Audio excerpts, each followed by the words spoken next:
Mesdames et messieurs, je m'excuse une nouvelle fois parce que j'ai eu un petit souci technique venant d'une information qui me revenait et j'ai été obligé d'arrêter parce que c'était une fausse alerte où on était en train de me dire que le professeur Maurice Kamto et tous les autres étaient déjà transférés au niveau de la prison.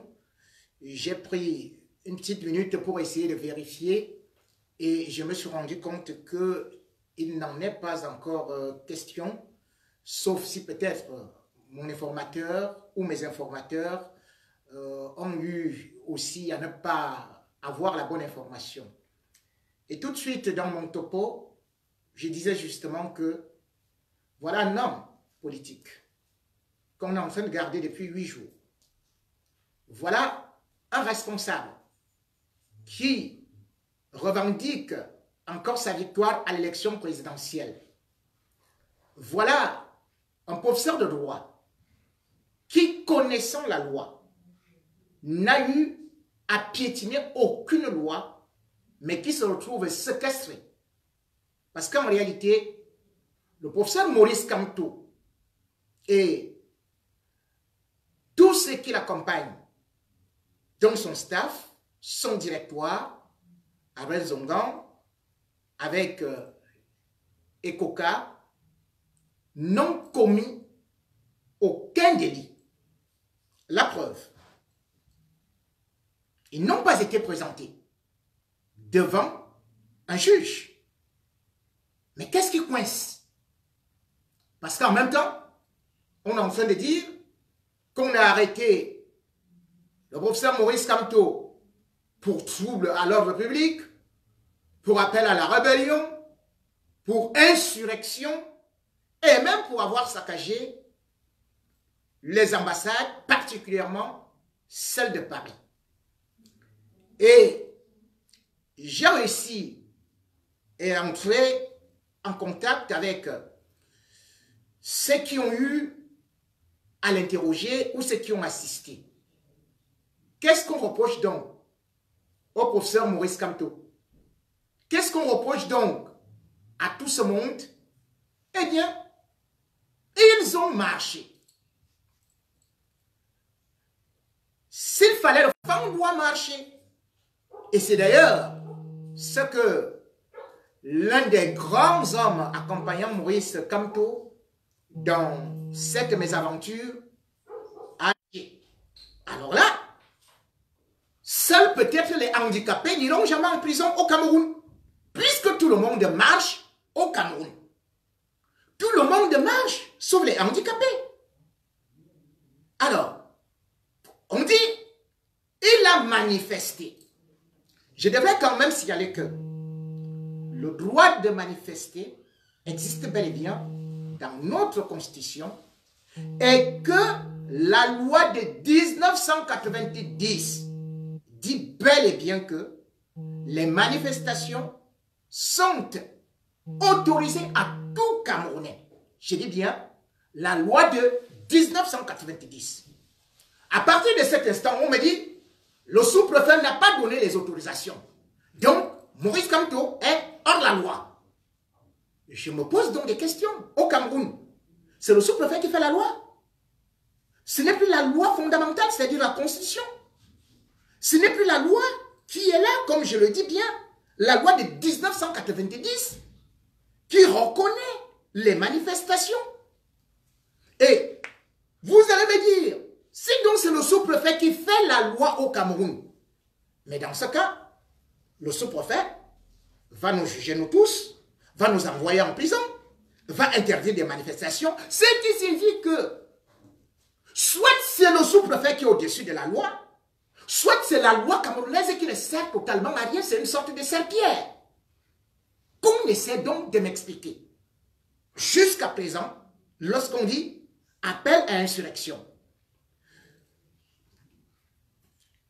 on devait présenter Maurice Kamto devant le juge.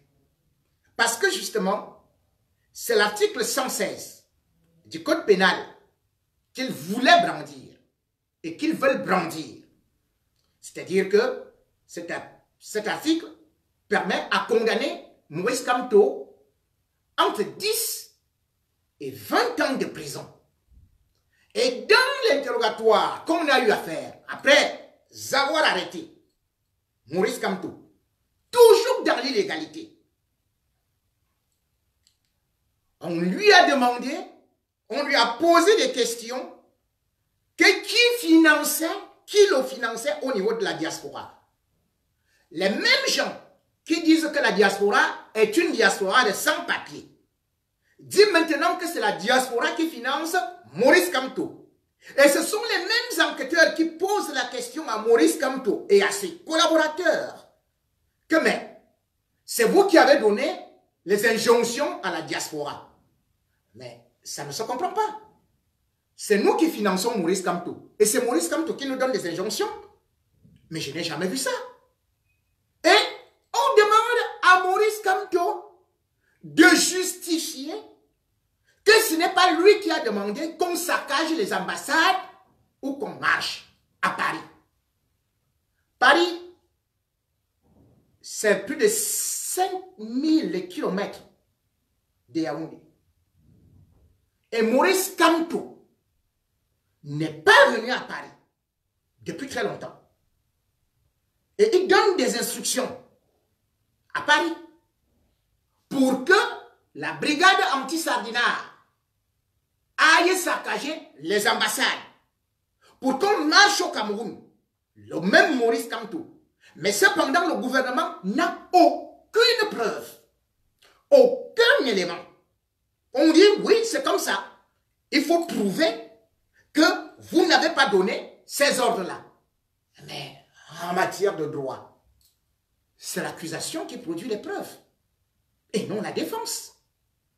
Donc, pour l'instant, Maurice Kamto est séquestré avec les Norbert Zongan, avec les Koka, sans pour autant oublier d'autres qui ont été enlevés avec des balles, des blessures. Sur quoi se base-t-on pour garder tout ce monde-là? Juste parce que aujourd'hui, au Cameroun, vous avez donc constaté, nous ne sommes pas dans un état de droit. La preuve, c'est que tout a été piétiné du début jusqu'à la fin. Maurice Kamto marche le 26, nous dit-on. Vous ne l'arrêtez pas le 26. Vous partez l'arrêter à Douala, dans un domicile privé, chez Norbert Zongan, 48 heures après. Et qu'est-ce qu'on voit? C'est une perquisition du procureur de la République qui demande qu'on aille perquisitionner le domicile de Norbert Zongan. La loi est claire. On ne peut pas faire une perquisition dans un domicile privé au-delà des 18 heures. Or, les forces de sécurité du Cameroun arrivent chez Norbert Zongan à 21 heures. Même chez des terroristes, on n'arrive pas comme ça. 48 heures après. Ils étaient là, le jour. Ils faisaient le tour. Après, ils montent. Ils viennent prendre des responsables politiques. Ils prennent des journalistes. Ils embarquent tout le monde. Lorsqu'on fait une perquisition, on n'embarque pas tout le monde. Les visiteurs, les journalistes, vous les embarquez comme des malfrats. Vous partez avec eux, vous les enchaînez et vous faites un voyage avec des responsables politiques, c'est-à-dire que 2 par siège, menottés 6 heures durant. Maurice Kamto enchaîné. Les Normands sont enchaînés. Chacun une fesse sur un siège pour arriver à Yaoundé. Ça se fait en pleine nuit. Vous ne devez pas perquisitionner à cette heure-là. Deuxième des choses, c'est une sorte de déportation. Norbert Zongan et bien d'autres ont pour domicile Douala. Vous ne pouvez pas arrêter quelqu'un à Douala et vous venez avec lui au GSO ou soi-disant à la police judiciaire de Yaoundé. Qu'est-ce que ça veut dire? Donc, il officiel à Douala, capable d'entendre des opposants, des hommes politiques. Vous venez avec eux à Yaoundé.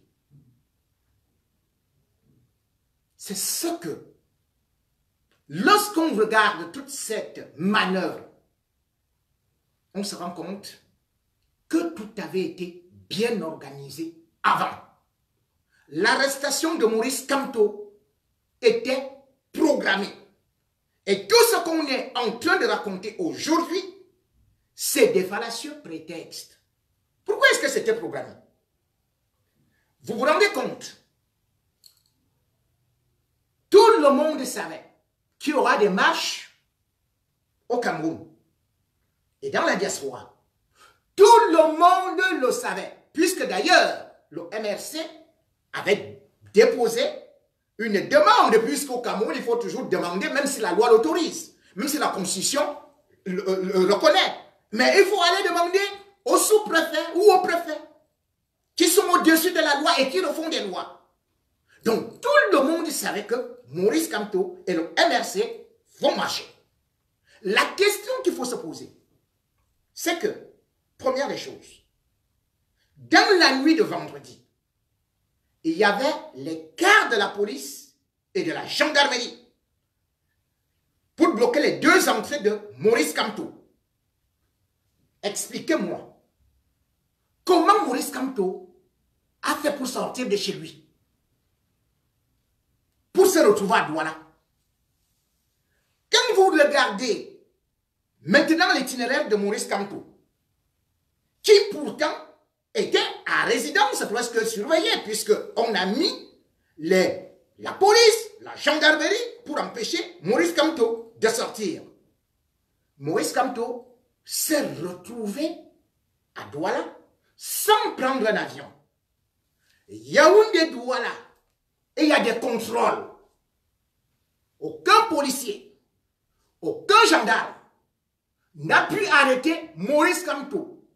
Et on l'a laissé marcher. Avant d'aller l'arrêter, 48 heures plus tard, alors que les policiers, les gendarmes étaient devant lui. Est-ce que quelqu'un voit une logique dans tout ça? Je vais vous dire une chose. Maurice Kamto, avant cette marche, le gouvernement avait déjà décidé de l'arrêter. Et d'ailleurs, je vais vous dire qu'au sein de son propre groupe, le gouvernement a décidé d'infiltrer. C'est ainsi que l'un des responsables, le directeur de la communication de Maurice Kamto, lui-même a été approché par le délégué général à la Sûreté nationale. D'ailleurs, ils se sont rencontrés. J'ai des témoins. Et pendant cette rencontre, Mbargangele lui a dit, écoute, nous voulons que tu nous livres Maurice Kamto. Et comme ça, nous, on va te payer l'argent que l'État te doit. Parce qu'en réalité, ce monsieur dont vous tous, vous connaissez le nom, avait été le maire de Penja. Puis avait été arrêté pour être mis en prison. Il a passé 8 ans en prison. Il avait été séquestré. Juste parce qu'il voulait revendiquer quand même qu'une société française puisse verser les redevances. Mais l'État camerounais avait décidé de le mettre en prison. Après, l'ONU avait eu à juger et lui avait donné raison, condamnant donc l'État du Cameroun. Lui, il voulait 23 milliards.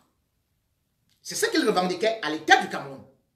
Mais par la suite, il n'a pas obtenu ces 23 milliards au niveau de la justice. Finalement, l'ONU a dit, c'est 6 milliards. Et c'était 180 jours que l'État du Cameroun devait payer cela.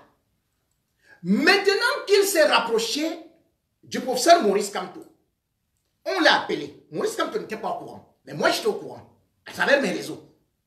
Il s'est rendu, il a rencontré Mbargangele. Mbargangele lui a dit, qu'est-ce qu'on fait? Il a dit, ok, je vais le faire. Mais sauf qu'il ne pouvait pas le faire parce qu'à une certaine période, Maurice Kamto ne tombait pas dans les pièges. Et Maurice Kamto n'avait jamais appelé à une rébellion, ni n'avait jamais tenu un discours quelconque, ni n'avait autorisé à qui que ce soit d'aller prendre des engagements à gauche ou à droite. Parce que c'est un homme politique. Voilà le premier échec du gouvernement. Et quand on prend Maurice Kamto pour les marches,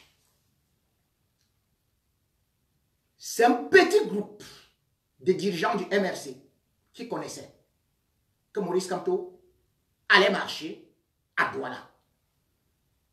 Et parmi ces personnalités, il y avait le résistant Essama. Curieusement, Essama est le seul qui n'est pas venu à la marche. On a appelé le résistant Essama plusieurs fois. Il disait, j'arrive, j'arrive. Il n'est pas venu à la marche. Pourquoi? Ce dossier, je vais vous donner des détails bien après. Comment est-ce que le gouvernement camerounais infiltre des gens et réussit à créer la discorde, réussit à pouvoir faire que même les gens qui sont autour de toi deviennent hyper dangereux. Donc la marche de Maurice Kamto, qu'on est en train de dire aujourd'hui qu'il est sorti de chez lui pour aller marcher, tout le monde l'a vu sortir de chez lui, puisqu'ils étaient là. Tout le monde l'a laissé marcher. Ils étaient là. Et de toutes les façons, il n'a rien cassé. Il n'a fait que marcher. Ce qui est tout à fait normal. Marcher. Point. Maintenant, on dit, c'est lui qui a organisé qu'on casse l'ambassade à Paris. Là encore, quel mensonge grossier. Déjà, il faut se dire, et je l'avais révélé lors de mon dernier direct, l'ambassade du Cameroun à Paris était bien au courant, tout comme Yaoundé était informé qu'il y avait manifestation à Douala et qu'on avait donné l'alerte que si jamais on tire sur les manifestants, eh bien, la brigade anti-Sardinat allait agir. Et d'ailleurs, le chargé des affaires de l'ambassade du Cameroun à Paris avait adressé un courrier en date du 22 janvier 2019 à la présidence de la République et particulièrement à monsieur le secrétaire général Ngongo. Laurent Esso, le ministre de la Justice, avait l'ampliation de ce courrier. La Sûreté nationale, le délégué général à la Sûreté nationale, avait ce courrier. Donc, tout le monde savait que la brigade anti-Sardinat allait agir. Et ce qui est le plus curieux, c'est qu'ils ont quand même eu 4 jours pour se préparer. Mais curieusement, comme je l'ai dit, il n'y avait pas les responsables de l'ambassade. Là, en ce moment, alors que tout ce qui se passait était en live, en direct, on le voyait sur Facebook. Je devrais rappeler que l'ambassade du Cameroun, qui abrite aussi les services du consulat, il y a là-bas le commissaire divisionnaire Ongolo, qui est au niveau du consulat. Au niveau de l'ambassade, il y a le commissaire principal, Amati. Après, il y a le responsable militaire, comme j'ai dit, l'attaché militaire, qui est un colonel, le colonel Fouman. Comment voulez-vous me dire que le colonel Fouman, que le commissaire divisionnaire Ongolo, que le commissaire principal Amati, eux qui sont chargés des renseignements, qui représentent la DGRE du Cameroun à l'extérieur, n'aient pas été là le jour des manifestations Et le jour où la brigade anti-Sardinat a eu à pénétrer dans l'ambassade, ils étaient où? C'était un plan, un complot bien organisé. Et quelques temps après, ils vous sortent rapidement un communiqué, alors que la brigade anti-Sardinat n'a fait que ramasser les seules choses que la brigade de Sardinat a ramassées là-bas. C'était en dehors des préservatifs, les lubrifiants, les cigarettes, un passeport français. Et il n'y avait pas d'argent. Curieusement, le chargé des affaires fait un communiqué sans avoir eu à envoyer, par exemple, un huissier pour constater. Il dit, nous avons perdu 70 000 euros. Première des choses. 70 000 euros. Comment vous les avez perdus? Est-ce qu'il n'y a pas de coffre-fort? Est-ce que la brigade anti-Sardinat avait les clés d'un coffre-fort? Non. C'est pour ça que je vous dis, ni la gendarmerie, ni la police française n'ont cru en cette histoire. Et c'est pour ça que aucun manifestant, aucun membre de la brigade anti-Sardinat n'a été mis aux arrêts. Aucun.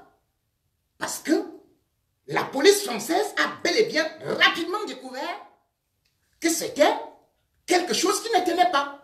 Dans la mesure où, même au moment où on appelle la police et la gendarmerie française, on laisse d'abord la brigade anti-Sardinat faire ses directs pendant 4 heures de temps dans une ambassade. Et on vous fait comprendre que à une dizaine de kilomètres de là, habite le colonel. Le colonel, qui est le chargé militaire de l'ambassade, et qui ne se déplace pas, qui voit tous ces directs-là. Et qu'est-ce qu'on voit? Contrairement à ce qu'on vous a dit, que c'est 70 000, que c'est 70 000 euros. Ils vont faire la déposition maintenant. Christophe Kachanko, qui est le trésorier, le percepteur de l'ambassade, il va donc déclarer au service français que lui, il a perdu dans ses coffres, il avait 700 000 euros qui venaient d'une banque. Et puis il y avait 400 000 euros qui venaient du Cameroun pour qu'il paye les gens de l'ambassade et tout et tout. Mais vous vous rendez compte? Donc, vous vous retrouvez avec plus d'1 milliard d'euros en liquide dans une ambassade. Mais c'est extraordinaire. Et il n'y a aucun document. Vous comprenez donc que ces gars, avec cet argent qu'ils avaient, ils se sont dit, nous allons profiter du fait que la brigade anti-Sardinat va agir. Eh bien, on laisse les portes quasiment ouvertes. Ils vont entrer. Après, nous, on va déclarer qu'il y a eu perte d'argent. Et ils font double déclaration. Une déclaration où le gouvernement vous fait comprendre que c'est 70 000 euros. Ailleurs, ils vont dire à la police française que c'est 700 000 euros, plus 400 000 euros, plus patati et patata. Et c'est incroyable. C'est donc la preuve, comme je le disais, que l'ambassade du Cameroun, c'était une grosse mafia où on vole, on se partage de l'argent, on s'enrichit, et basta, avec la complicité du chef de l'État. Parce que vous ne pouvez pas me faire croire que monsieur comme Christophe Kachanko soit trésorier, percepteur de l'ambassade du Cameroun depuis que Paul Biya est au pouvoir, mais c'est 36 ans qu'il est là. On n'a pas trouvé quelqu'un d'autre que lui. Et on se rappelle qu'en juillet 2017, une dame se lève et elle travaille au niveau de l'ambassade pour déclarer que le consul général lui doit 119 millions de francs qu'il a volés et que ce sont ses primes personnelles. L'affaire fait beaucoup de bruit. Et quand ça arrive au Cameroun, Paul Biya fait semblant d'organiser une enquête. Il fait déplacer donc Garga Amanadji, qui est au niveau de ce qu'ils appellent là-bas la CONAC, c'est-à-dire que un outil qui n'est totalement rien, soi-disant qui lutte contre la corruption. Il arrive ici à Paris, le 27 septembre, et il interroge M. Christophe Kétchanke pour lui dire: est-ce que vous pouvez me montrer comment fonctionne l'ambassade du Cameroun, où sont les pièces comptables? Et je peux vous dire, en 2 jours durant, M. Christophe Kétchanke lui a dit qu'il ne pouvait rien lui dire parce qu'il rendait compte à Paul Biya. Donc, tout ce qu'il y a comme argent, et les évacuations, et les passeports, et les timbres, et tout, il n'y a pas une seule pièce comptable à l'ambassade du Cameroun. Et d'ailleurs, à l'ambassade du Cameroun, c'est le seul endroit où on vous dit que non, on ne prend pas, on ne paie pas avec la carte bancaire. On veut les espèces sonnantes et trébuchantes. Et où on garde cet argent?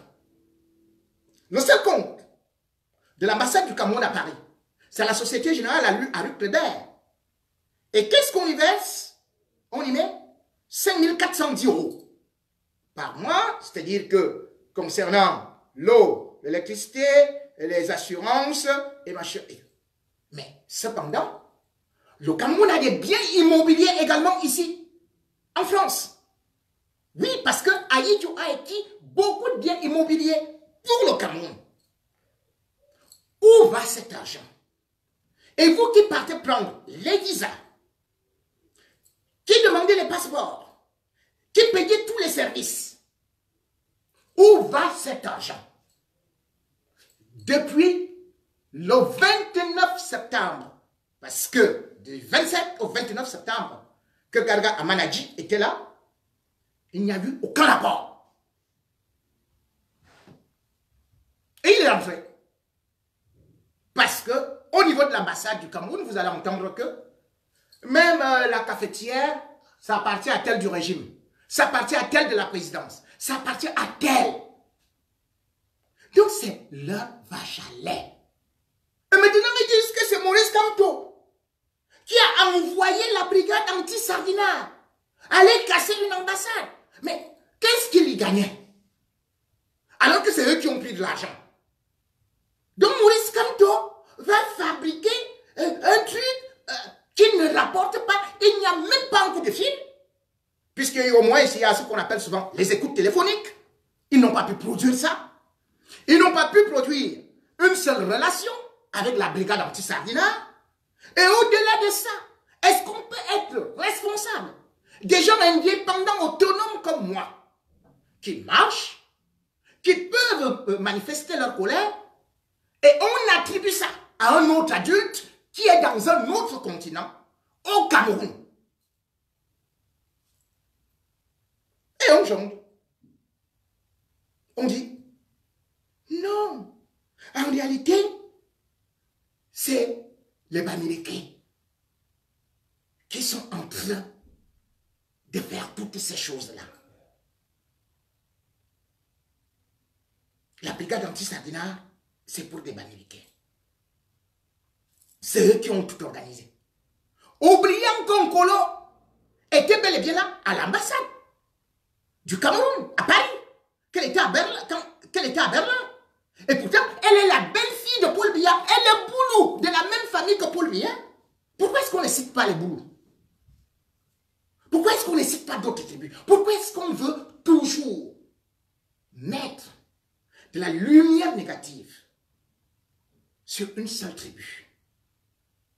Aujourd'hui, quand je vois tout ce qui est en train d'être dit par rapport au peuple bamileke, j'ai des larmes Parce que je me dis, si j'aurais été Bamileke, que serais-je devenu? Quand je vois comment tout un régime a braqué des individus pour attaquer Maurice Kamto, rendre les Bamileke ennemis de la République, j'ai dit c'est terrible. Les Bamileke sont-ils si antipatriotes? Les Bamileke détestent-ils tant le Cameroun? Et aujourd'hui, les Baham, qui sont devenus des grands sorciers, comme on est en train, comme a voulu nous expliquer Maître Momo, regardez comment ils sont vus. Et c'est ça la difficulté aujourd'hui que nous avons. À savoir, comment est-ce que le régime Biya peut réussir à diviser les Camerounais ainsi, à passer à la diabolisation, à faire que on soit en train de faire un quadrillage, un maillage, un léchage contre un peuple qui ne s'est jamais levé contre le Cameroun. Et c'est là où ça me rappelle tout ce qu'on est en train de faire contre Maurice Kamto aujourd'hui.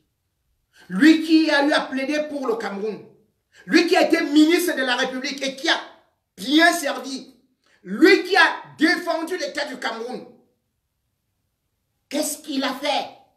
Qu'aujourd'hui, quand je vois, je le disais dans mon introduction, je vois les injures qui lui sont adressées. Je vois comment est-ce qu'on le traite avec tous les noms d'oiseaux. Un professeur chevronné, un homme poli, à qui on dit aujourd'hui, à tout chemin, il couche avec des petits garçons, des petites filles. Juste la diabolisation, juste le dénigrement outrancier. Et c'est des gens qui ont préparé ce terrain depuis très très longtemps. Moi, je les voyais venir. J'ai vu mon frère, Onangini. Quand j'ai commencé à lire certains de ces articles, j'ai été interpellé. Une personne qui lui est très proche, sœur, ici à Paris, pour lui dire, dis à Ona que nous tous nous sommes des petits. Mais ce chemin n'est pas bien. Il est celui qui est le premier à utiliser le mot les zélotes tontinards. Pour ceux qui ne connaissent pas l'histoire, les zélotes, c'est le mot, c'est le qualificatif qu'on donnait aux Juifs de la Judée romaine pour les appeler des extrémistes, des barbares, et qu'il fallait les exterminer. Lisez ce qu'on appelle la guerre des Juifs. Je dis bien au 1er siècle. Et c'est cette histoire que Adolf Hitler, quand il arrive au pouvoir, lui aussi va utiliser exactement les mêmes termes. Il va d'abord qualifier les Juifs comme étant des zélotes, extrémistes, sales, qu'il fallait finir, et que c'est eux qui voulaient détruire le pays. Mais tout le monde était là. Tout le monde applaudissait. Et Hitler a bel et bien été élu. Quand Hitler est devenu chancelier, et c'est là où j'attirais votre attention, c'est les intellectuels. C'était les enseignants universitaires, comme le professeur Onangini, ou comme Calix Ibayala, qui disait absolument que vraiment il faut finir avec des juifs. Et c'est ce qui se passe aujourd'hui. Et bien sûr, de la façon qu'on est en train d'instrumentaliser Momo. Momo, c'est qui? Momo, mais quand vous le regardez, même sur sa façon de marcher claudiquant, mais c'est Jean-Michel Cancan. Et quand moi je l'appelle Jean de Dieu Momo, mais vous n'avez jamais vu un personnage aussi pittoresque, aussi clownesque, aussi farcesque, aussi rocambolesque. Donc, quand vous regardez ce que Momo est en train de faire contre le peuple bamileke, vous croyez qu'il a été choisi par hasard pour aller faire ce rôle-là? Pour aller attaquer frontalement, dénigrer les bamileke? Mais c'est une politique qui est bel et bien réfléchie. Donc, on se sert d'un individu, d'un bamileke, qui est d'une ignorance encyclopédique, qui est d'une idiotie chronique et qui est d'une imbécilité chromatique. On lui dit, tu te mets dans le dénigrement ethno-tribalocratique contre les tiens. Et c'est ce qui a toujours marché. Quand vous le voyez, il vient sur un plateau télé. Il vous fait comprendre que les Bamileke sont arrogants, comme des Juifs, donc doivent être exterminés. Mais ça ne vous rappelle pas quelque chose?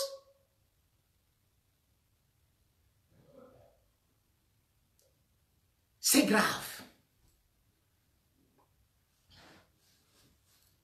Et voilà, nous nous retrouvons avec un problème parce qu'on nomme un ministre qui est incapable, mais dont le seul rôle est de venir combattre Maurice Kamto, dénigrer les Bamileke, jeter l'opprobre sur son ethnie, sur sa tribu, l'acheter avec quelques miettes, parce que c'est un cochon, c'est comme ça qu'on l'appelle.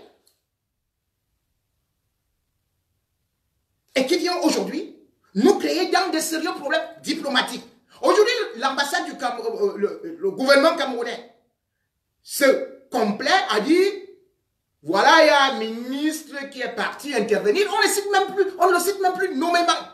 Il se désolidarise. Il n'y a pas, on ne se désolidarise pas dans le gouvernement. Ce que Momo déclarait à la CRTV, en bas de l'écran, c'était bien écrit, ministre délégué à la justice. Donc, il parlait au nom du gouvernement camerounais. Il n'était pas là dans une émission où il faisait la promotion de son livre. Il n'était pas là dans une émission de faits divers ou une émission de coutumes de son village. Il était là pour donner les lignes directives d'un pouvoir. Et il a bel et bien assimilé les Bamileke aux Juifs qui sont arrogants, qui ont été exterminés. Ce qui veut dire que Paul Biya, effectivement, est Hitler. Et quand je vous disais, lors de ma dernière intervention, que Paul Biya c'était Hitler, beaucoup discutaient. La preuve est là. Et vous avez toutes les similitudes. D'ailleurs, quand Hitler prend le pouvoir, c'est le 30 janvier 1933. N'oubliez pas que c'est l'année-là, le 13 février 1933, que Paul Biya voit le jour. N'oubliez pas que Adolf Hitler était au monastère et qu'il était même enfant de cœur et qu'il voulait devenir prêtre. Paul Biya était au petit séminaire, au séminaire d'Akono. Il était au pré-séminaire. Il était né, même chose, voulait devenir lui aussi prêtre. N'oubliez pas que Adolf Hitler a bénéficié du silence de l'Église, a bénéficié du silence de la France sous Vichy, a bénéficié du silence du pape Pie XI. Regardez également, Paul Biya bénéficie du silence de l'archevêque de Yaoundé, qui est totalement dans sa poche. Paul Biya bénéficie du silence de la France et Paul Biya pratique exactement ce que Adolf Hitler pratiquait, c'est-à-dire la déportation. On t'arrête à Bafoussam, on t'arrête à Bamenda, on t'arrête à Douala, mais on te ramène à Yaoundé. C'est ça la déportation. Et c'est ce que Hitler faisait. Et ça coûtait combien à l'humanité? 5 700 000 morts, dont juifs. Et Momo vient dire, ils étaient arrogants. Des gars où on arrachait des testicules, on les mettait dans des chambres à gaz, on les fusillait, on les torturait. 1 500 000 enfants assassinés. Et voilà un ignorantissime qui vient sur un plateau se taper la poitrine comme King Kong pour dire nous allons vous traiter comme Hitler a traité les Juifs. Et le gouvernement ne s'en excuse même pas, même auprès du peuple bamileke. Une horreur de cette envergure. Hitler n'a pas seulement tué que les Juifs, il a tué des Noirs, dont d'ailleurs le dernier est un ressortissant du Cameroun. Parce que son père était camerounais. L'un des derniers rescapés qui raconte cela. Hitler, c'était contre les Juifs, c'était contre les Tziganes, c'était contre les Noirs. Voilà l'histoire. Et il procédait par la déportation. Avec le soutien des grands intellectuels, tels que Joseph Goebbels, qui d'ailleurs était son ministre de la propagande et qui avait fait le plus virulent discours. Quand il a lancé la guerre totale, c'était le 18 février 1948. C'était la totale. Où il a dit, cette fois-ci, c'est terminé. Et c'est la même chose que vous allez entendre les faucons de Paul Biya dire, on va en guerre contre les anglophones. On va en guerre à l'extrême nord. On va en guerre à l'est. On va en guerre à la Damawa. On va en guerre contre les Bamileke. On va en guerre contre Maurice Kamto. On va en guerre contre les activistes. On va en guerre contre Chipo de Mingono. On va en guerre contre Patrice Nouma. On va en guerre contre... Que la guerre, que les exterminations. Mais regardez depuis que Paul Biya est là. D'ailleurs, il a commencé la purge en 1984. Avec son soi-disant coup d'État. Il a tué tous les hauts cadres. Aujourd'hui, on se retrouve avec une affaire des Bamileke. Qu'est-ce que les Bamileke ont fait concrètement contre le Cameroun? Et il a toujours utilisé les Bamileke pour se mettre contre les Bamileke. Et particulièrement les Baham. Pourquoi? Parce que les Baham, dans l'histoire du Cameroun, sont les premiers qui n'ont pas accepté la domination des colons. Je devrais vous dire que en 1957, Pierre Camden était le chef des Baham qui était le premier à rejoindre l'UPC, qui s'opposait aux colons français qui venaient bombarder les villages bamileke avec l'asphalte, qui ont coupé les têtes en plein marché de Bafoussam à Ernest Wandier, qui exposaient les têtes des Camerounais. Ils ont tué 400 000 Camerounais bamileke, entre 300 000 et 400 000 Camerounais. On avait donc arrêté en 1957 ce Baham-là, Pierre Camden. On l'a enfermé pendant 3 mois. Et par la suite, comment est-ce que on a toujours utilisé les Baham? C'est que dès qu'un veut évoluer, on prend son frère, on le met contre lui. Et d'ailleurs, c'est partout à peu près comme ça que Paul Biya a même souvent fonctionné. C'est-à-dire que lorsque vous allez voir la fille d'Aïdjo contre la famille d'Aïdjo, voilà,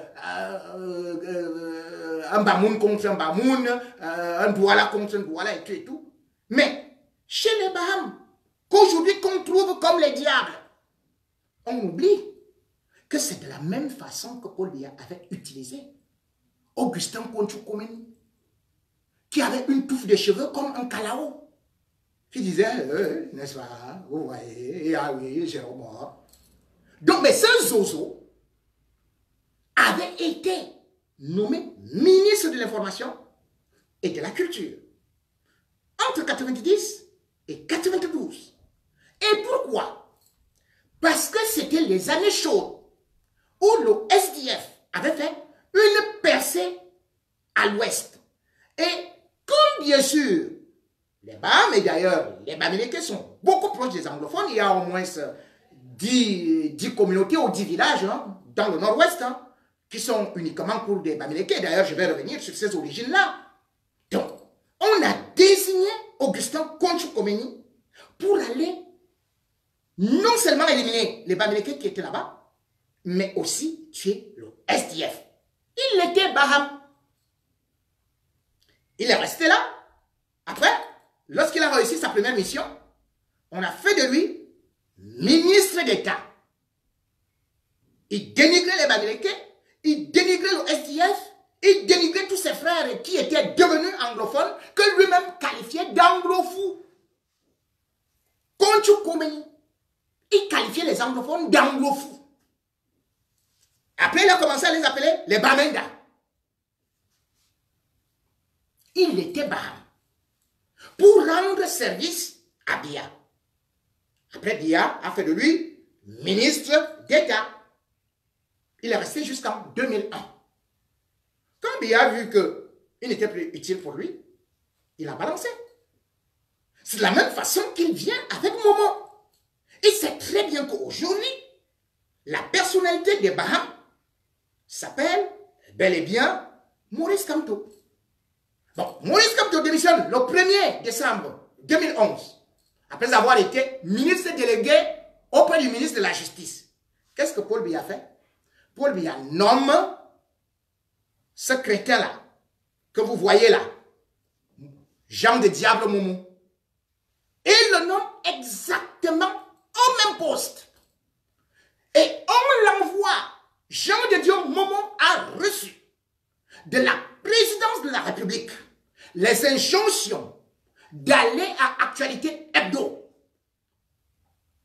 Il ne s'est pas présenté là par hasard. Mais attendez, qu'est-ce que Jean de Dieu Momo avait à aller faire dans Actualité Hebdo? Il n'est pas ministre de la Communication. Il n'est pas ministre de la Justice. Puisqu'il est ministre délégué, il y avait des ministres à gauche et à droite. Mais c'était dans le but de venir diaboliser Maurice Kamto, de venir diaboliser les Bamileke. Voilà la réalité. Paul Biya exploite les Bamileke. Et par la suite, il dresse les bêtis contre les Bamileke. Et le résultat est là. Même ceux-là que les Bamileke ont aidé à devenir des gens, je les vois aujourd'hui lancer la fatwa contre les Bamileke. Mon collègue Claudicia a fait une vidéo où il était très énervé contre les paroles de Sismondi Barlet Bichoka. De ma profession et dans le rôle que j'ai occupé au niveau de la communication des médias, vous connaissez que j'ai toujours été quelqu'un qui protège mes collaborateurs et particulièrement les journalistes. Mais, quand j'ai écouté M. Barlet Bichoka, je dois vous avouer que, pour une fois, moi qui n'aime pas répondre, et je ne vais d'ailleurs pas répondre, parce que ce serait trop bas. Mais je dis ça devrait être une honte. Ça devrait être une honte. Parce que c'est moi qui ai recruté Barlev Bichoka. Quand j'étais chef de chaîne, directeur de Radio Siampou, chez Mbamileke. Ce qui insulte aujourd'hui les Bamileke sont passés dans cette radio, sont devenus des stars grâce à cette radio, où un Bamileke m'a laissé totalement les mains libres. Et je peux vous dire, j'ai nommé Jean-Claude Modon, un bêtis comme moi, était le rédacteur en chef. À la rédaction, il y avait Benjamin Foudefa, qui d'ailleurs m'a remplacé comme chef de chaîne après, un bêtis. J'avais, au niveau de ce qu'on peut appeler l'unité d'animation, j'ai nommé comme chef de l'unité animation Prospero d'Afrique centrale, qui était ambassade. Tout de mon équipe d'animation, il y avait Serge Tamba, que j'ai recruté, qui faisait des émissions. Il y avait Ludovic Onana, un bêtis, comme Serge Tamba. Il y avait Jean-Claude Ngué. Il y avait Jean-Claude Nomo. Donc, toute l'antenne était occupée par des bêtis. Et nulle part, y compris Martinez Zogo, nulle part, à aucun moment, M. Siantou n'a eu à me dire pourquoi il n'y a que des bêtis. Le premier Bamileke que je mettais à l'antenne, c'était Cyril Bojiko. Avant de venir maintenant avec les Boubangom qui étaient étudiants à Siantou supérieur, qui, alors je n'ai pas dit qu'il était Bamileke, j'ai dit avec Nomgwe qui était notre étudiant en BTS.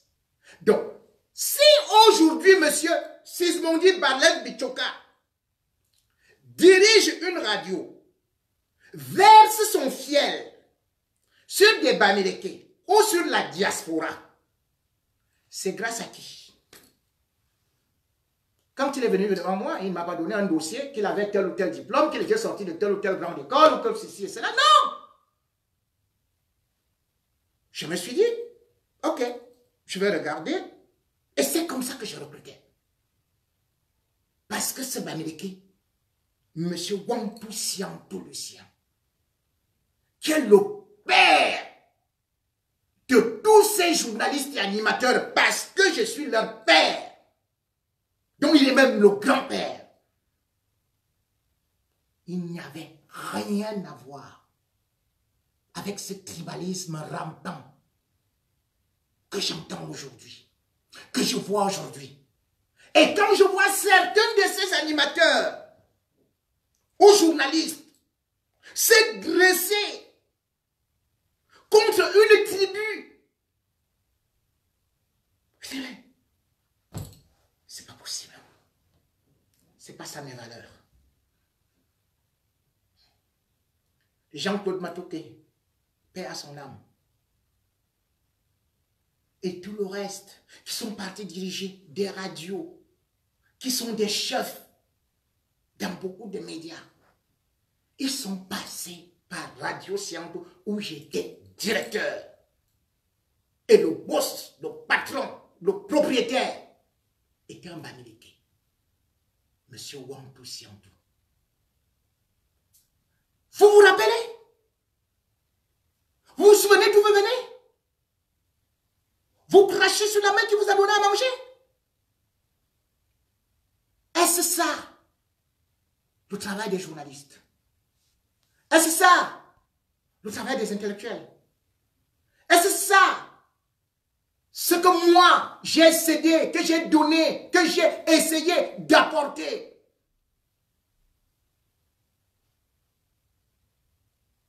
Aujourd'hui, regardez là où est notre pays. Que de divisions. Quand je vois les gens faire aujourd'hui des sorties, je dis mais chacun est libre de faire des sorties.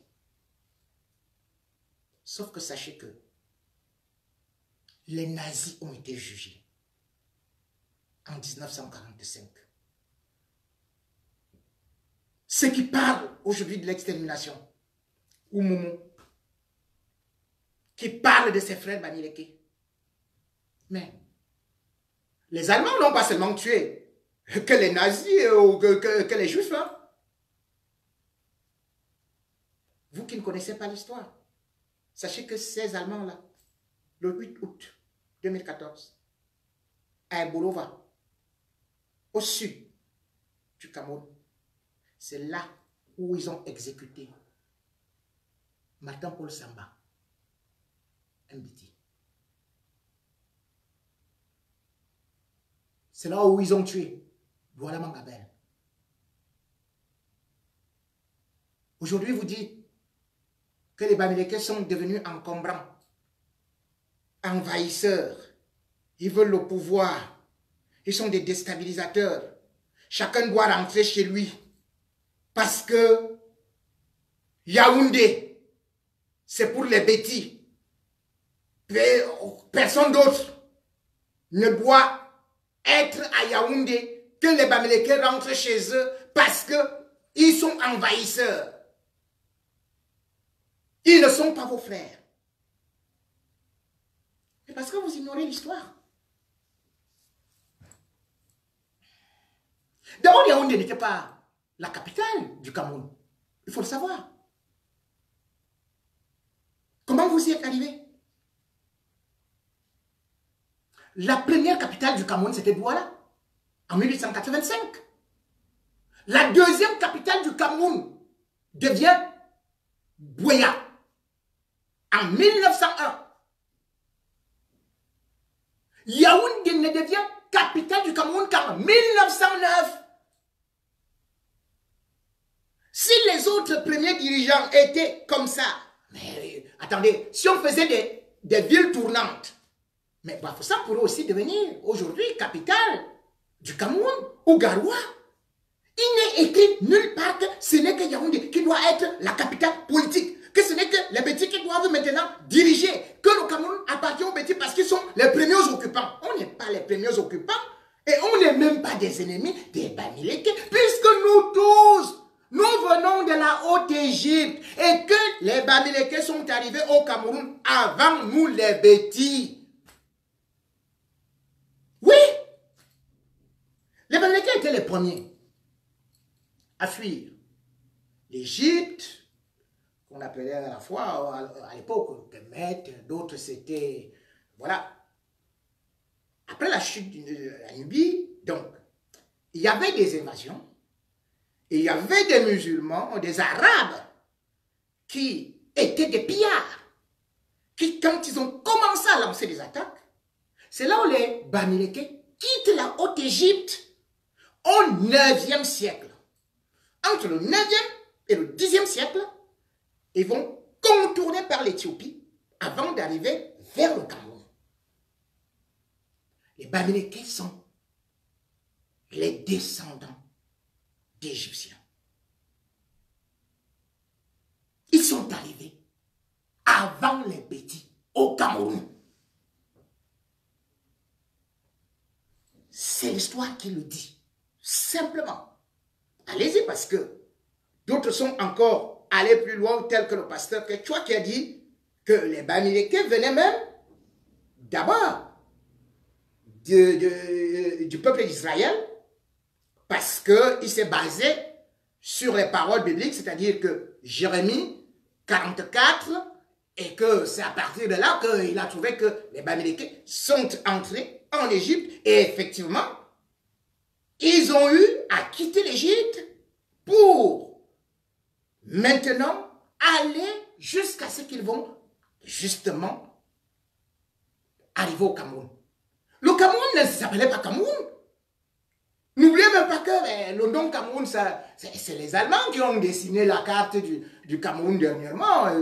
C'était vers 1884, mais et là, cette carte du Cameroun là, le Cameroun allemand là, qu'ils ont dessiné, c'était 700 000 km², c'était pas comme celui d'aujourd'hui est plus petit. Donc, quand les Bamileke arrivaient là, ce n'était pas le Cameroun. ils sont arrivés dans la région Tikar. Et arrivés là-bas, bien sûr que vous allez voir que dans l'histoire, malheureusement, on n'enseigne pas notre histoire aux générations futures, aux générations présentes, ni aux générations passées. Donc, nous sommes tellement là dans notre ignorance qu'on ne sait même pas d'où nous venons et quelle est notre histoire. Donc, vous allez voir que ils avaient tous cette envie de s'installer, mais ils vont arriver devant un fleuve qui est le Noun. En fait, le fleuve n'avait pas de nom. Parce que Noun, c'est un mot. C'est un mot de l'ancien égyptien. Donc, le Noun veut dire la rivière, l'eau noire. C'est pour ça que quand ils arrivent là, parce que l'eau noire était souvent une source de malédiction, ils vont rester sans traverser le plus longtemps possible. Parce qu'ils ne peuvent pas traverser le Noun. Certains vont décider de traverser en 1360. Pour donc aller vers ce que vous allez voir comme d'autres historiens disent que c'est Ndé, c'est-à-dire que le roi qui était souverain et qui avait des enfants, et il y a un qui a décidé de traverser, puis la fille a décidé d'aller maintenant de l'autre côté de Banso, donc là il y a les anglophones, et puis le dernier qui s'appelait Nchare, c'est lui qui est parti créer le royaume Baboun. C'est ça que l'histoire dit. Donc eux tous, les Bamoun, les Bamileke, c'est déjà exactement aussi le même arbre généalogique. Les Bamileke viennent de la Haute-Égypte comme les Bétis. Nous sommes donc, s'il faut considérer les étrangers, nous sommes plus étrangers au Cameroun que les Bamileke.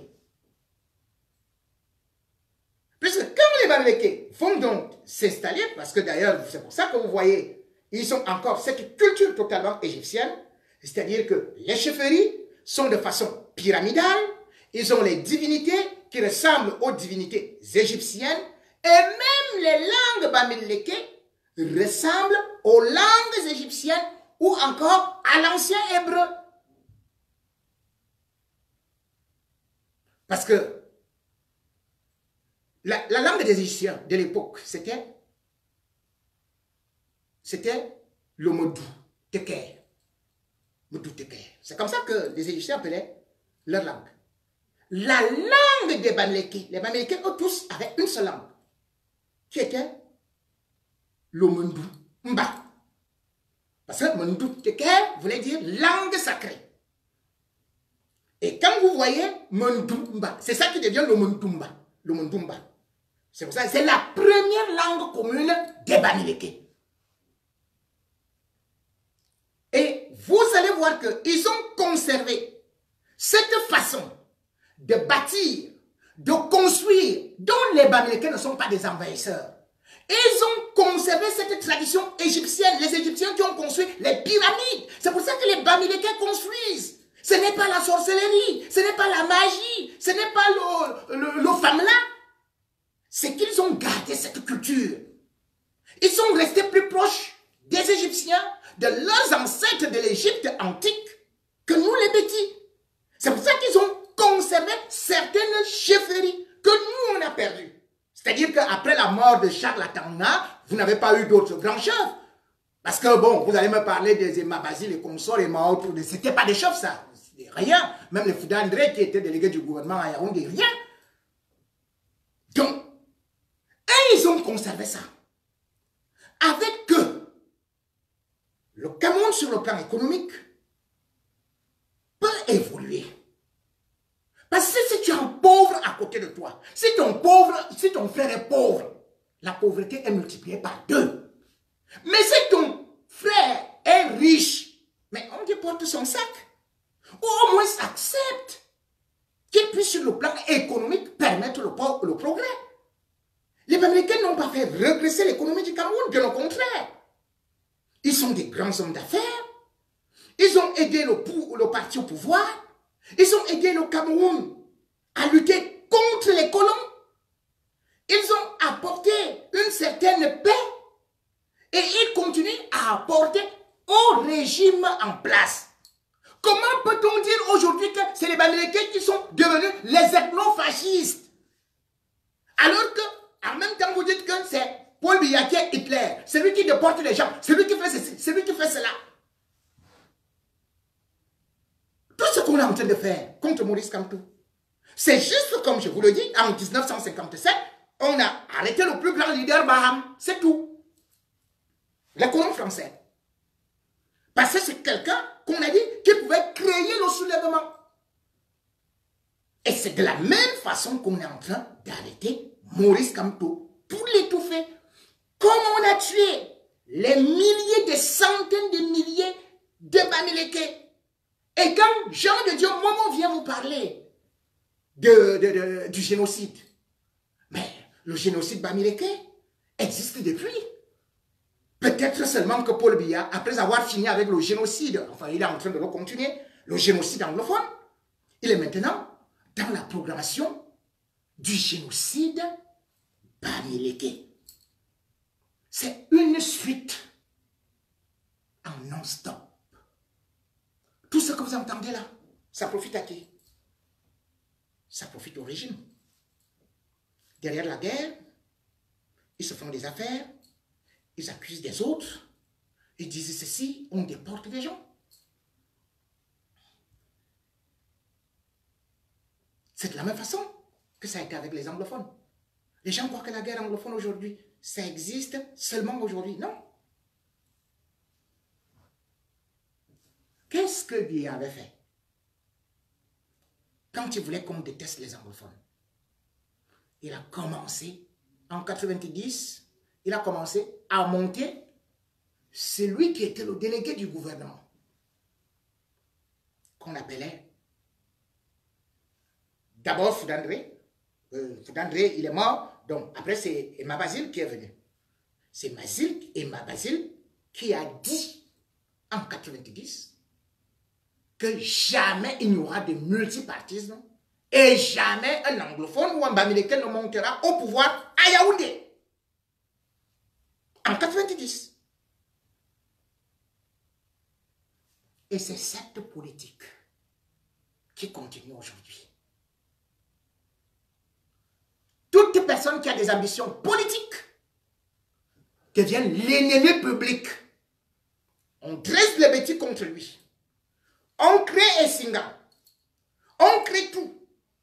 Moi, j'ai tous ces témoignages. À une certaine période, quand Essinga était en pleine action, et quand ils ont voulu relancer cela, mais qui était derrière? C'était le père de Mathias Eric Onangini, qu'on appelle Joseph Ouna. Mais Joseph Ouna a activé les Singam, sauf que ça s'est retourné contre lui. Pourquoi? Parce que quelques temps après, Tuile, qui est le directeur de la Tribune de l'Est, a sorti un journal où il a mis deux photos. Une du professeur Ouna et une d'une élite ancien pharmacien bamileke. Même tête. Et il a dit, c'était le père de Joseph Ouna. Qu'est-ce qu'ils ont fait? Ils ont envoyé des gens. Il a envoyé des gens venir me voir pour que j'aille contre Tuile. Venir me proposer des millions. Mais moi j'ai dit, je ne peux pas entrer dans cette guerre ethnique ou tribale. Je l'ai refusé.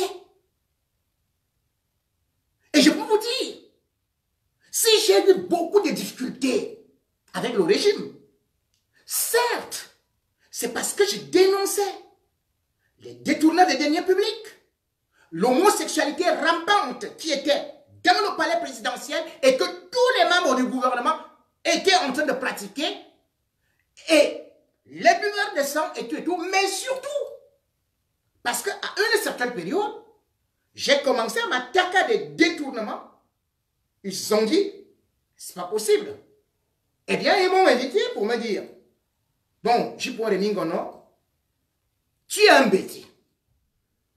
Et la première des choses, c'est que tu dois nous protéger, tu dois faire ceci, tu dois faire cela. J'ai dit, moi, je suis journaliste.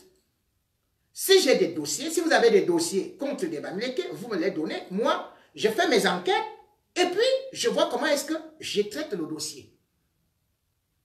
Je peux vous dire, lorsque M. Famandongo, ministre de la communication de l'époque, décide de me suspendre, mais derrière, il envoie ses collaborateurs venir me voir. Et on se retrouve dans des réunions avec le ministre des Travaux publics de l'époque, qui lui-même aujourd'hui est réfugié, où on me dit, bon, écoute, la seule façon, le professeur Famandongo veut que tu te désolidarises des Bamileke, que tu livres Siantou, alors qu'il faisait semblant d'être le grand ami de Siantou. J'ai assisté à ça. On m'a dit comment est-ce que mon avenir était lumineux, comment est-ce que je devais bénéficier de ceci, comment on devait me donner tel ou tel poste, et comment on devait me débaucher de Siantou pour aller exercer ailleurs. Je me suis retrouvé en train de pleurer quand je suis rentré chez moi. Parce que je ne pouvais pas trahir mon père. Mon père qui m'avait ouvert la voie. Mon père qui m'avait tendu la main. Mon père avec qui je mangeais chaque soir. J'ai dit, je ne peux pas trahir M. Siantou. Tout ce que vous voyez aujourd'hui, dès qu'un petit cherche à vouloir réussir, on t'embobine, on lave ta tête, on te fait comprendre que c'est elle qui est ton ennemi, alors qu'en réalité, combien de bêtis ont épousé des filles Bamileke? Combien de filles Bamileke et de gars Bamileke ont des enfants avec les petits? Regardez la mixité. Regardez comment on s'est toujours entendu. Où nous amène-t-on? Où nous conduit Paul Biya? Peuple camerounais, réveillez-vous. Et il y a plusieurs ethnies au Cameroun. À l'époque, quand j'étais tout petit, je voyais les Awoussa qui venaient vendre des colliers, qui me donnaient des beignets. Dès que Paul Biya est arrivé au pouvoir, on a commencé à me dire que les Awoussa veulent me castrer. Quelque temps après, on a commencé à me dire que les Bassa sont les bâtissards. Après, maintenant, on me dit que les Bamileke sont les plus dangereux. Mais, sans pour autant oublier qu'on vient me dire que les anglophones sont des terroristes, des sécessionnistes, des ambazoniens, qu'il faut absolument les exterminer. Jusqu'où irons-nous avec ces cycles infernales? Jusqu'où va-t-on procéder à ces montages grossiers juste pour se maintenir au pouvoir? On oppose des Bamouns entre eux. On oppose tel entre eux. Regardez comment on a détruit les Bamouns. C'est de la même façon. C'est Paul Biya qui a détruit les Bamouns. Les Bamouns qui étaient un peuple solide et qui ne pouvait même jamais manquer dans le gouvernement. C'était moi maintenant les Bamouns qui sont au gouvernement. Parce que Paul Biya a réussi à les détruire, à les anéantir. Il prend tel, il oppose à tel. Il prend tel autre, il oppose à tel. Et il a utilisé le plus grand criminel du monde. C'est-à-dire que pour se mettre à son service, c'était un Bamoun. C'était Fauchivé.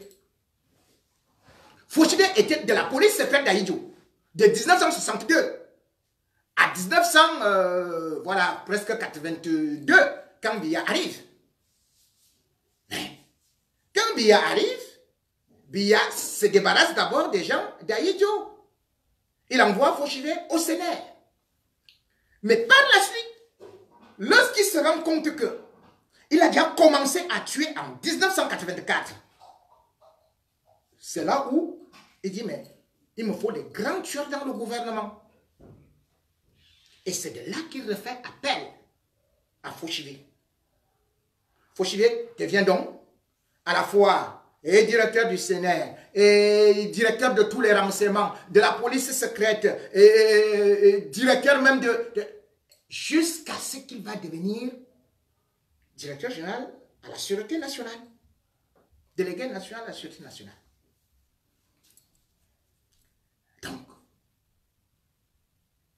qu'est-ce que Fauchivé a fait? Et comment ça s'est terminé? Fauchivé, quand un Bamileke dérangeait, pam, il éliminait. Quand un Bamoun dérangeait, pam, il éliminait. Après avoir rendu tous ses services, Biya, sachant que Fauchivé avait déjà beaucoup de secrets, il a muselé Fauchivé, l'a mis de côté. Et finalement, comment est-ce que Fauchivé est mort? Juste parce que Fauchivé détenait un autre secret. Lorsque Paul Biya lance l'extermination des anglophones, ils font un plan. Et ce plan était démoniaque. Parce qu'il y avait un groupe qui était né, qui s'appelait en 90 le SNC. Paul Biya sent que le SNC prend une envergure. Et surtout que le SNC revendique son autonomie, l'indépendance. On va piéger le SNC. C'est-à-dire que Paul Biya va envoyer l'armée avec un général superviser les opérations. On va attaquer les sites militaires et des sites civils. Et c'était le 28 mars 1997. Lorsque ça a été attaqué, immédiatement au journal, on annonçait déjà que c'est les sécessionnistes qui ont attaqué les sites militaires, ainsi et tout et tout. On est parti. On a arrêté. Les anglophones qui n'avaient même pas de couteau, qui n'avaient même pas d'armes, on les a tous déportés. C'était à la prison centrale de Kondengui. Quand moi je suis arrêté pour aller à la prison centrale de Kondengui, c'est là où je découvre la réalité. Pourquoi? Parce que je trouve que beaucoup ont été tués, ont été empoisonnés. Et quand ils sont empoisonnés et tués, au lieu de faire que les familles récupèrent les corps, on va plutôt avec ces corps les jeter dans des tombes communes non loin de l'université de Soie. Il y a un cimetière là-bas. C'est là-bas où Paul Biya a fait enterrer les anglophones. C'est un génocide. On ne vous a jamais dit ça. Il n'y a aucun anglophone du SNC qui soit sorti vivant de la prison centrale de Kondengui. Allez dans les registres, j'ai des noms, j'ai donné tous ces noms-là et vous les verrez dans des documents parce que je vous ai dit, j'ai sécurisé tous mes documents. Même comme ils ont dit que, ils ont tenu une réunion il y a 3 jours avec, comment on l'appelle là, Justine Mengounou Tchankwe, elle est procureure générale au TCS avec Mbengo, avec Laurent Messo. Ils ont dit qu'ils doivent envoyer des assassins nous infiltrer avec Patrice Nouma, Ndana Semon ou le général Wanto pour qu'on nous élimine physiquement. Je vous dis déjà, ils ont tenu cette réunion il y a 4 jours. Mais ils ne savent pas que moi-même, je les infiltre. Donc, toute réunion qui tienne, je suis au courant. J'ai tous les documents.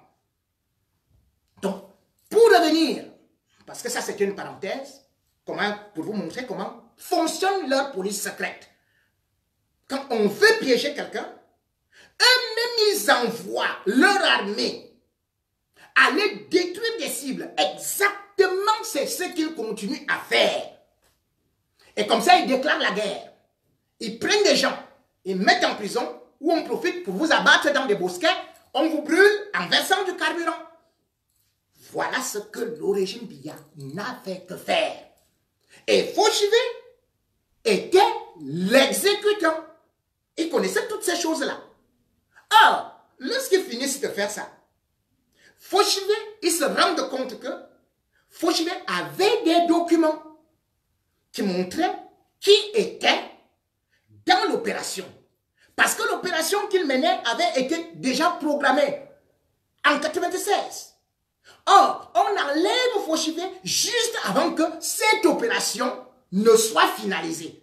C'est Fauchivé qui avait monté l'affaire qu'il faut infiltrer les anglophones, leur dire après que les anglophones ont attaqué des bases militaires, on tuait ou bien on incendiait les écoles, on fait ceci, et on va dire que voilà, on suspend le SNC, on prend les leaders, et puis on zigouille. Ça, c'était le plan de Fauchivé, avec la présidence de la République.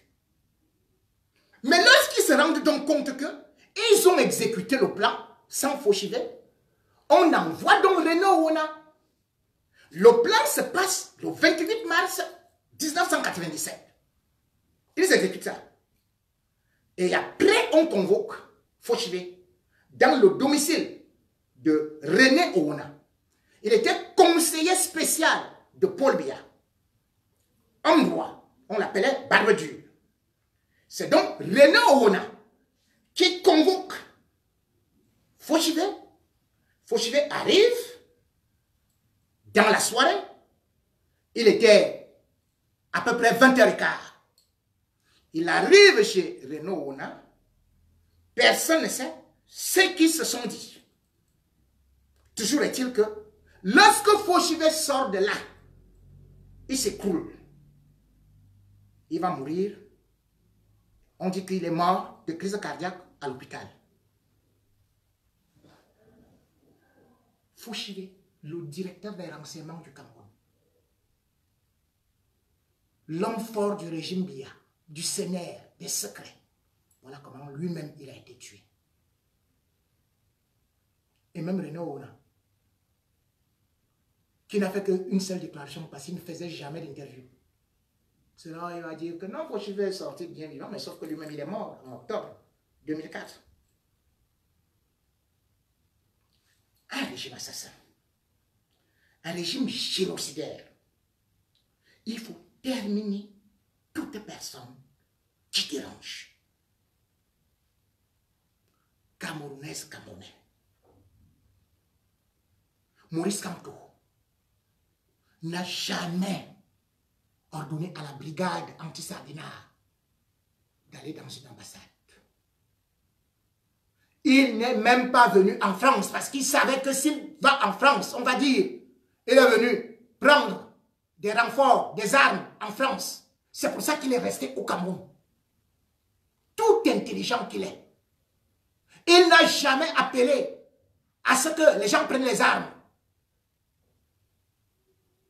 Il n'a jamais ordonné quoi que ce soit. Mais le régime sanguinaire, le régime du tyrannosaure, Paul Biya, étant uniquement là pour anesthésier, annihiler toute personnalité qui peut avoir un charisme présidentiel, a décidé de se débarrasser de lui. Voilà la vérité. Maurice Kamto n'a jamais rien fait.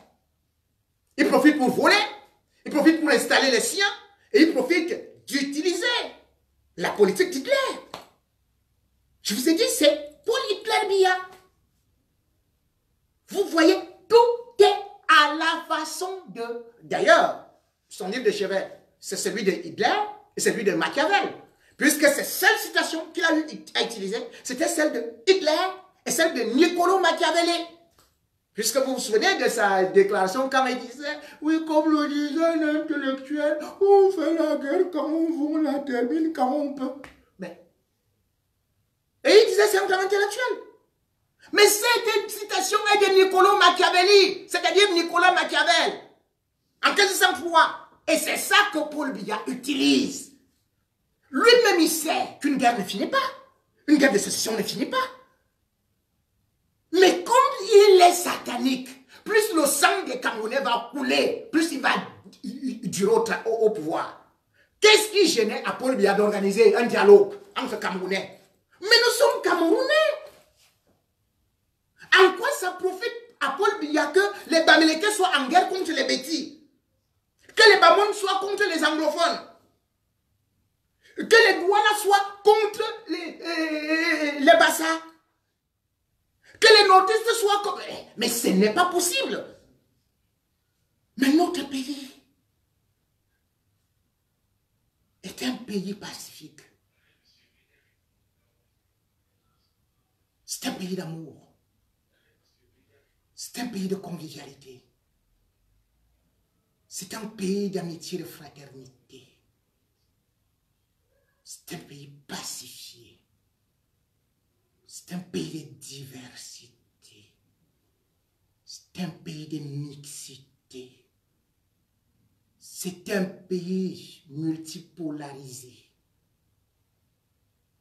D'où vient-il aujourd'hui que tout soit sur un singleton, un seul homme qui gère le monde camerounais, nous met dans des guerres, fratricides, nous conduit dans la surpauvreté sans avenir, dans le chômage outrancier, dans la haine tribale, ce qui nous vaut aujourd'hui des moqueries.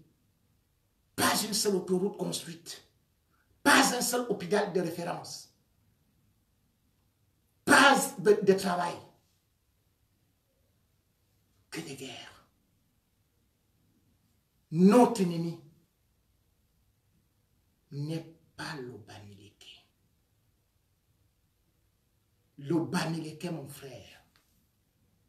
L'Eton est mon frère. Le Bassa est mon frère. Le Douala est mon frère. La Oussa est mon frère. Le Maka est mon frère. Tous les anglophones et toutes les tribus du Cameroun.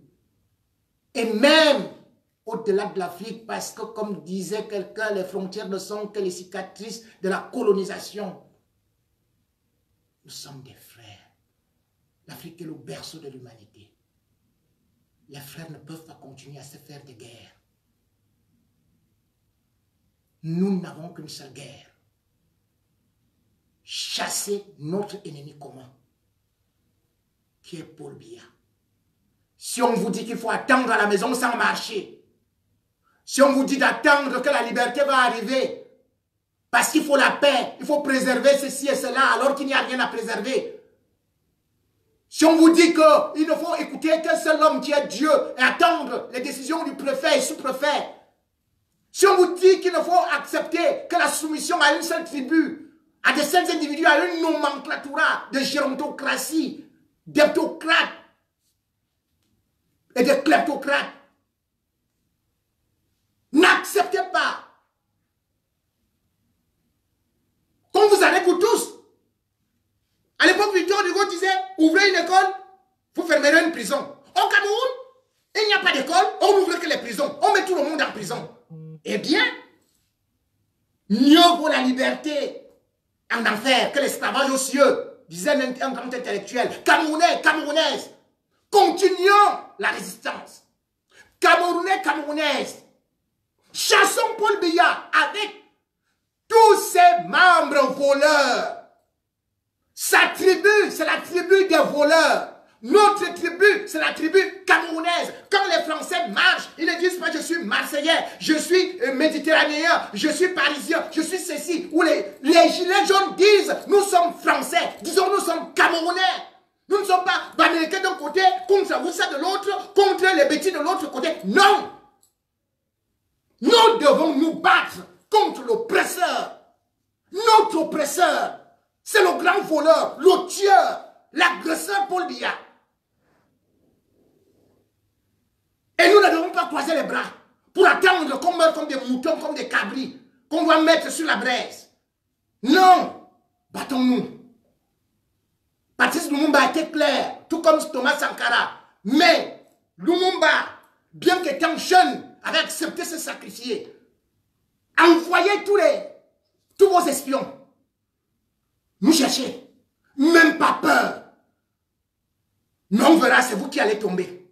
Mais vous qui dites que vous ne pouvez pas vous battre, vous qui supportez ce régime nazi qui est parti attaquer jusqu'à Israël, jusqu'aux Juifs, qui veut exterminer les Bamileke après avoir déjà eu à tuer des milliers d'anglophones.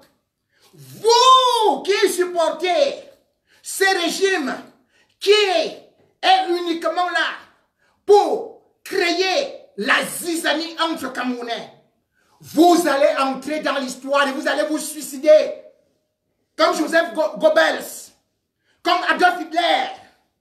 Votre fin sera triste. Camerounaises, Camerounais, battons-nous. Cherchons à nous libérer.